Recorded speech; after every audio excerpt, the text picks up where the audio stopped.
একটুতেই ঠান্ডা লেগে যায়, বারবার ঠান্ডা লাগে। ঠান্ডা তো লাগতেই হবে বন্ধুরা, কিন্তু এই যে বারবার যে একটা ঠান্ডা লাগার প্রবণতা আর কি, যে আপনি সামান্য বাতাস সহ্য করতে পারছেন না, খুব সাবধানে থাকেন। কোথাও কোনো কিছু নিয়ে হঠাৎ করে ঠান্ডা লেগে গেল, কফ কাশি সর্দি, যাকে আমরা বলি ঠান্ডার ধাত আর কি। এই ঠান্ডার ধাতকে চেঞ্জ করতে গেলে, অর্থাৎ ধাতুগত চরিত্রকে যদি আমি একটু পাল্টে দিয়ে ওষুধ দিই, এমন কিছু ওষুধ আছে বিশেষ কারণ ছাড়া কিন্তু আর ঠান্ডা লাগবে না। নমস্কার, কেমন আছেন সকলে? নিশ্চয়ই খুব ভালো আছেন, এবং আগামী দিনে যাতে আপনারা ভালো থাকেন, সুস্থ থাকেন, সেই উদ্দেশ্যে আমার এই চ্যানেলের মাধ্যমে আমি বিভিন্ন প্রকার রোগ ও তার হোমিওপ্যাথি ওষুধ সম্বন্ধে আলোচনা করে থাকি। তো এ পর্যন্ত দেখতে দেখতে আমাদের চ্যানেলটা 3 বছর হয়ে গেল, অতিক্রান্ত করলো। তো এ পর্যন্ত বিভিন্ন রোগের হোমিওপ্যাথি ওষুধ সম্বন্ধে আলোচনা করেছি, বিভিন্ন রোগ। আপনারা অনেকে ভিডিওগুলো দেখেন। একটা কথা বলি বন্ধুরা, আপনাদের কাছে একটাই অনুরোধ, ভিডিওগুলোকে লাইক করবেন। লাইক করলে কি হয়, আমাদের উৎসাহ বাড়ে। আপনারা অনেকেই ভিডিওগুলো দেখেন কিন্তু লাইক করেননি, লাইক করতে ভুলে যান। লাইক করবেন। আজকের যে সম্বন্ধে আমাদের আলোচনা, এই যে খুব সহজে যাদের ঠান্ডা লেগে যায়, একটুতেই ঠান্ডা লেগে যায়, বারবার ঠান্ডা লাগে। ঠান্ডা তো লাগতেই হয় বন্ধুরা, কিন্তু এই যে বারবার যে একটা ঠান্ডা লাগার প্রবণতা আর কি, যে আপনি সামান্য বাতাস সহ্য করতে পারছেন না, খুব সাবধানে থাকেন। কোথাও কোনো কিছু নিয়ে হঠাৎ করে ঠান্ডা লেগে গেল, কফ কাশি সর্দি অনবরত লাগতেই আছে, যাকে আমরা বলি ঠান্ডার ধাত আর কি। এই ঠান্ডার ধাতকে চেঞ্জ করতে গেলে, অর্থাৎ ধাতুগত চরিত্রকে যদি আমি একটু পাল্টে দিয়ে ওষুধ দিই, এমন কিছু ওষুধ আছে বিশেষ কারণ ছাড়া কিন্তু আর ঠান্ডা লাগবে না। এই যে সামান্যতে ঠান্ডা লেগে যাচ্ছে মানে কি, কোনো কারণ ছাড়া অকারণে ঠান্ডা লেগে যাচ্ছে। দেখা গেল আপনার থেকে অনেক বেশি আপনার ভাই, দাদা, দিদি, কিংবা বাড়ির কোনো কোনো সদস্য বা কোনো বন্ধু বান্ধব প্রচুর ঠান্ডায় কাজ করে, কিন্তু তার কোনো কিছু হচ্ছে না, আপনার ঠান্ডা লেগে যাচ্ছে। তার মানে আপনার একটা ঠান্ডার ধাত তৈরি হয়েছে। আর হোমিওপ্যাথি হচ্ছে সেই ঠান্ডার ধাতটাকে নষ্ট করতে পারে, পরিবর্তন করতে পারে, চেঞ্জ করতে পারে, এমন একটা ঔষধ। এই একটা ওষুধ খেলে আপনার বারবার যে ঠান্ডা লাগা, এটা কিন্তু চলে যাবে। অবশ্যই করে সেই ওষুধটা সম্বন্ধে আলোচনা করবো, কিভাবে নিতে হবে আর কখনটা করে নেবেন। কিন্তু তার আগে বলি বন্ধুরা, যে হোমিওপ্যাথি জয় হোক, হোমিওপ্যাথি প্রত্যেকটা পরিবারে থাকুক, সেই চেষ্টা নিয়ে কিন্তু আমরা ভিডিওগুলো করি। তা আপনার ভিডিওগুলো দেখেন, দেখার সাথে সাথে নোট করবেন। হোমিওপ্যাথিটাকে যদি পারিবারিকভাবে আপনি নিতে চান, তাহলে অবশ্যই করে আমাদের ভিডিওগুলোকে দেখার সাথে সাথে নোট করতে থাকুন। বা আমাদের হোমিওপ্যাথি টিউশন করা হয়, আপনি নিতেও পারেন, সেটা আপনার ব্যক্তিগত ব্যাপার। যদি টিউশন নাও নেন, আপনি নোট করবেন ভিডিওগুলোকে, সত্যতার সঙ্গে আমরা কিন্তু প্রত্যেকটা ওষুধকে আলোচনা করে থাকি। তো বন্ধুরা, হোমিওপ্যাথি এমন একটা চিকিৎসা যেটা এত কম পয়সায় বাড়িতে রাখা যায়। আর পারিবারিকভাবে যদি আপনি হোমিওপ্যাথিটাকে ভালো করে আয়ত্ত করতে পারেন, এর জন্য কোনো লাইসেন্সেরও প্রয়োজন হয় না। কারণ আপনার বাড়ির যে সদস্য আছে, তাদের সমস্যাটাকে আপনি নিয়ন্ত্রণ করবেন, সময়ও বাঁচবে, অর্থও বাঁচবে। তারপর বিশেষ করে আমাদের কমেন্টগুলো দেখবেন যে কত মানুষ তা এই হোমিওপ্যাথিটাকে, ভিডিওগুলোকে দেখছে এবং নোট করছেন। আপনারা তো সাধারণ মানুষ, আপনাদের থেকেও ডাক্তাররা কিন্তু বেশি দেখে, যারা নতুন সবে চেম্বার দিতে চলেছেন কি কোনো কলেজে পড়াশোনা করছেন, তারা কিন্তু বুঝতে পারবে বাস্তব জিনিসটা আমরা কি বলতে চাইছি, বা বাস্তব ওষুধটা বলতে চাইছি কিনা। তারা কিন্তু ধরে ফেলবে। আমাদের চালাকি করলে হবে না। আপনারা ভাবেন আমরা চালাকি করি, তা না। আমরা যে ওষুধের কথা বলি, যারা হোমিওপ্যাথি চিকিৎসা সম্বন্ধে জানে, যারা হোমিওপ্যাথিকে ভালো করে আয়ত্ত করে নোট করে, তারা কিন্তু ধরে ফেলবে যে আমি চালাকি করছি কিনা। আর সেটা কমেন্টেই দেখলে বুঝতে পারবেন। এবারে বলতে পারেন, দু একটা ওষুধের ক্ষেত্রে আপনার কাজ পান না, রোগের ক্ষেত্রে কাজ পান না। এটা তো হতে পারে। আপনি পয়সা দিয়ে গাড়ি ভাড়া করে ডাক্তারের কাছে গেলেন, ডাক্তারকে দেখানোর পরে কি সব রোগটা আপনি সুস্থ করতে পারেন? মানে সেই ডাক্তারবাবু কি আপনাকে একদম পুরোপুরি সব রোগের ক্ষেত্রে কার্যকারিতা প্রকাশ করতে পারে?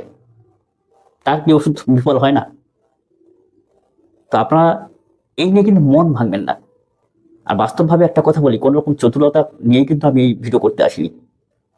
আপনার ভিডিওগুলোকে দেখবেন, নোট করবেন, সুস্থ হবেন। সেই যে স্বস্তিটা, আপনি সুস্থ হওয়ার পরে যে কমেন্টে জানাবেন আমি উপকার পেয়েছি, সেটাই সব থেকে বড় শান্তি। তো আপনারা হোমিওপ্যাথিকে এইভাবে আয়ত্ত করুন। প্রত্যেকটা ভিডিওকে খাতায় নোট করুন। ক মিনিট একটা ভিডিও, 7 মিনিট, 10 মিনিট কি 12 মিনিট, তো সেই 12 মিনিটের মধ্যে যদি আপনি মানে কি আগামী দিনের ভবিষ্যৎ সম্বন্ধে পেয়ে যান, আপনার পরিবারের ভবিষ্যৎটাই পেয়ে যান,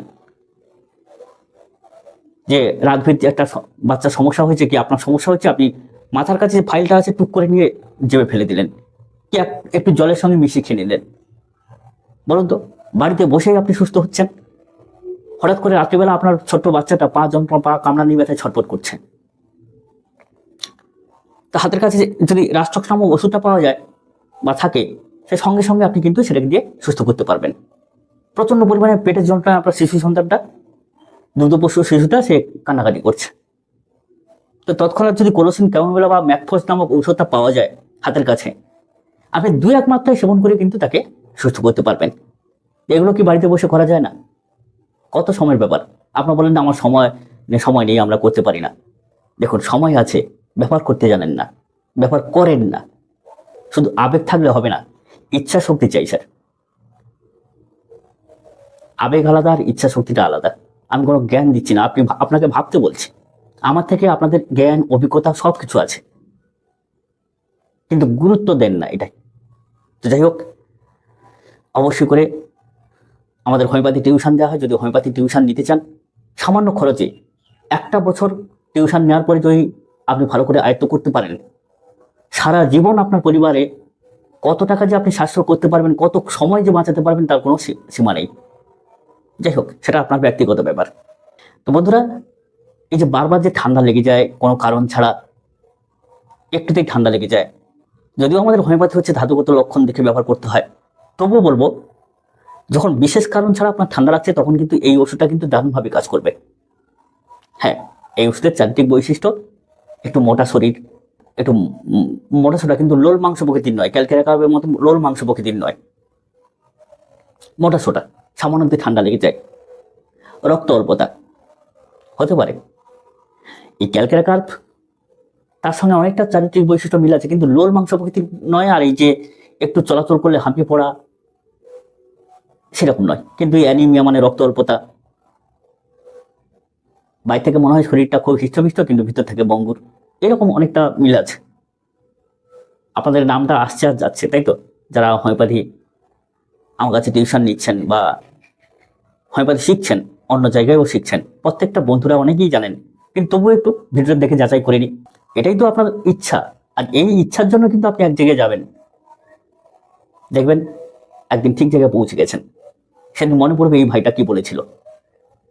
তো যাই হোক, এই যে সামান্য কারণ ছাড়া যে ঠান্ডা লাগে বারবার, এর জন্য একটাই হোমিওপ্যাথি ঔষধ, সেটা হচ্ছে ক্যালিকার্ব। ক্যালকেরিয়া কার্ব নয়, কিন্তু ক্যালিকার্ব। এই ক্যালিকার্ব 30 বা 200 পোটেনসি এই ঠান্ডার ধাতুকে চেঞ্জ করবে। তবে কখন দেবেন?